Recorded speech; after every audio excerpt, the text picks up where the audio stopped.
स्वागत है। आप જોઈ શકો છો કારેલીબાગ પોલીસ સ્ટેશન તરફથી અહીંયા લોકોને માહિતગાર કરવાના હેતુસર અત્યારે આ રિક્ષા છે તે વિસ્તારમાં ફરી રહી છે। જે રીતે વાત કરવામાં આવે તો પહેલગામ એટેક જે આતંકવાદીઓનું જે સૌથી દુઃખદ કૃત્ય હતું અને આખો દેશ જ્યારે આ ઘટનાને વખોડી અને સરકાર દ્વારા પગલાં લેવાય તેવી માંગ કરતો હોય અને તે જ હેતુસર राज्य सरकार द्वारा होय के केंद्र सरकार द्वारा तमाम पगला लेवामां आवी रह्या छे अने तेना ज लीधे अत्यारे मोकड्रीलनुं पण आयोजन करवामां आव्युं छे अने मोकड्रीलना आयोजन थकी अत्यारे कारेलीबाग पोलीस स्टेशन विस्तारनो जे रिक्षाओ छे त्यां आ रिक्षाओ मोकली अने तेमना द्वारा आ मोकड्रीलनुं जे आयोजन छे अने तेने ज लईने लोकोने माहितगार करवाना हेतुसर आ रिक्षाओ मोकलवामां आवी छे। खास करीने जे सायरन वागवानी छे, सायरननो उद्देश्य शुं छे अने सायरन केटला वागे वागवानी छे, कई रीते वागवानी छे, लोकोए शुं साचवेत रहेवानुं छे, आ तमाम बाबतनी माहितगार करवा माटे आ रिक्षाओ फराववामां आवी रही छे।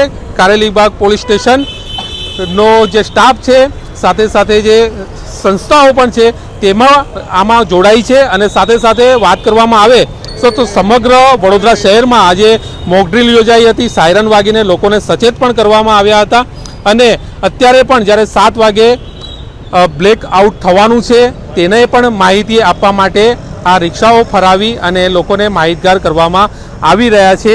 त्यारे 7 થી 7:30 सुधीनो जे ब्लेकआउट छे ते लोको समजी सके अने लोको माहितगार थाय ते माटेनुं आयोजन अहींया करवामां आवी रह्युं छे।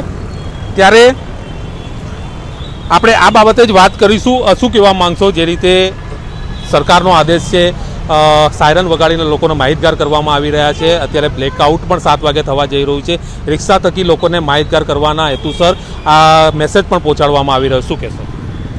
આજે 7 તારીખે જે સેન્ટ્રલ ગવર્મેન્ટે જે ડિક્લેરેશન કર્યું છે મોક ડ્રીલનું, એમાં સિવિલ ડિફેન્સનો ખાસ મહત્ત્વનો ભાગ છે અને સિવિલ ડિફેન્સ દ્વારા આ જે નાગરિકો છે નાગરિકોને જાણ કરવા માટે આજે પોલીસ સ્ટેશનમાંથી રિક્ષાઓ પણ ઉપર એનાઉન્સમેન્ટ કરવામાં આવ્યું છે। તદુપરાંત સાયરન પણ વગાડવામાં આવેલી છે અને જે બપોરના જે મોકડ્રીલ થઈ 3:55 ત્યારે જે ભયજનક સાયરન વગાડવામાં આવ્યું છે એ સાયરન વાગ્યા બાદ અડધો કલાક પછી 4 વાગે સમય સૂચકતાનું સાયરન વગાડી અને સબ સલામતીનું સાયરન વગાડવામાં આવેલું છે।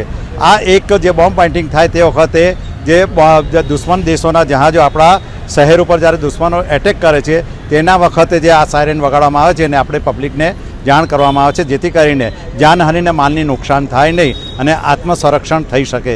તદુપરાંત બ્લેકઆઉટ જ્યારે થાય છે ત્યારે પણ સાયરન વગાડવામાં આવે છે અને સાયરન તે બ્લેકઆઉટ તો આપણે વડોદરા શહેરની અંદર 7:30 કલાકે જે અડધો કલાક 7:30 થી 8 વાગ્યા સુધી આપણે બ્લેકઆઉટ કરવાનું છે। એમાં સિવિલ ડિફેન્સનો ખાસ ભાગ ભજવવાનો અને સિવિલ ડિફેન્સના જવાનો શહેરમાં ગલીઓમાં અને સોસાયટીમાં ફરી ઘરની લાઇટો બંધ કરાવી અને જે લાઇટો ખુલ્લી ચાલુ હોય તો બંધ કરાવી, તેમજ બારીઓ પર કાળા કાગળ લગાડવા, તેમજ પડદા લગાવી અને લોકોને સૂચન આપવું કે ભાઈ લાઇટનો પ્રકાશ બહાર ના આવે।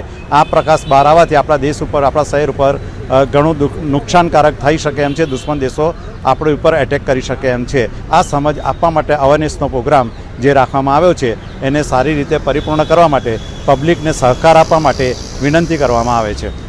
ચોક્કસ તો વિનંતી પણ કરવામાં આવે છે। સિવિલ ડિફેન્સનો સ્ટાફ પણ અહીંયા જોતરાયો છે। લોકોને માહિતગાર કરવાના હેતુસર આ કાર્યક્રમનું આયોજન કરવામાં આવ્યું છે। લોકો પણ આજે 7:30 વાગ્યાનું જે બ્લેકઆઉટ છે તેમાં સહયોગ આપે અને લોકો સંપૂર્ણ રીતે દેશ સેવામાં જોડાય તે હેતુસર આ ઉમદા કાર્યનું આયોજન કરવામાં આવ્યું છે। કેમેરામેન રૈયાન સાથે Paresh Makwana, spark today news, Vadodara.